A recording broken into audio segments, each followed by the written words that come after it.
દેવની આલેલી આશી કદી કર્માહાની હું નારાયણ મેં હોનની માતા એવું કહું છું હું પડીએ વર્ષ બેગમ વાહ કરું કરનારી માતા એવું કહું છું શું કશે ઓહગા થઈ જાહે પણ કપરો સમય છે દુઃખ છે હું ચહેરે એવું બોલી બુઆજી પાનજીભાઈ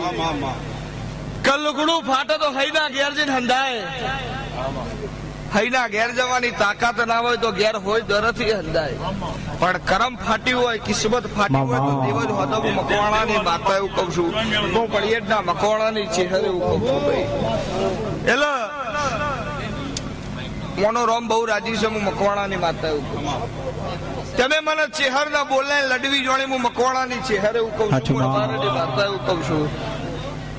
કદી દુબળા નહીં રહેવા દો દુબળા મારો રોમ એવું કે છે દાડા તમારા નહીં આવવા દો હું પડિયેટના મકવાણાની ચહેર અને રાતના 12 વાગે ખેંચે હર મનની વાતો મન જોણ બીજું જોણ તો તારા જેવું તેરું જોણ હે મારે વાલગદ મકોણની એટલે ભાઈ મારી ચહેર એવું કે છે ગોડા ભાઈ રવિ આ અવસર તારો હોટાનો થઈ ગયો હું મકવાણાની ચહેર એવું કહું છું જેવી તમારી મરજી હતી એવું થઈ ગયું હું પડિયેટના મકવાણાની વાર્તા એવું કહું છું આ અવસર પતશે એટલે દેવના મોત ચડશે ચંપાબુટ હું નારાયણ મેહોરની ચહેર તમારી જોગણી લાખણેજી ને મને ચહેર ને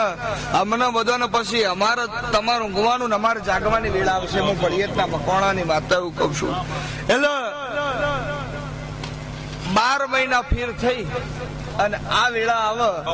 એ વેળાએ તારા રવિના ઘરની વેળા જુદી ના હોય તો મારું મકવાણાની ચહેર નું વેણ પડ્યું તારા ઘરમાં મારી ચહેર ની અગરબત્તી છબીને કોમી છે તો હું નારાયણ મેહોરની માતા